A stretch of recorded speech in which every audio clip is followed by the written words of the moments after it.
আসসালামু আলাইকুম বন্ধুরা। আজকে চলে আসলাম ছুটির দিনে আমার কর্মস্থলে, কারণ বাসায় বসে থাকতে থাকতে বোর হয়ে গেছি। তা এটা হচ্ছে আমার মেন গেট অফিসে ঢোকার। তো এখানে ঢোকার আগে আমাকে ফিঙ্গার করতে হয়, এই যে ফেস ফিঙ্গার। দরজা খুলে গেছে, তো এখন ঢুকবো। মনে হয় জেলখানাতে ঢুকতেছি।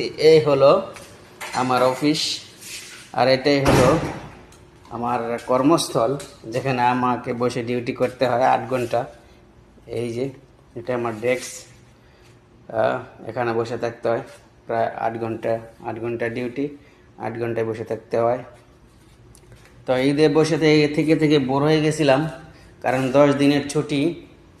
এই 10 দিন বসে থেকে থেকে বোর হয়ে গেছি।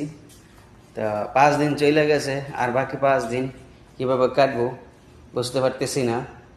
কারণ একা একা বাসার মাঝে ভাল লাগে না, বসে থাকতে বোর লাগতেছিল। তাই অফিসে চলে আসলাম একটু বসে আড্ডা গুড্ডা মাইরা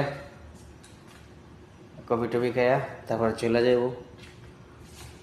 তো ঈদের ছুটি কার কেমন কাটলো জানাবেন অবশ্যই। ভালো থাকবেন সবাই।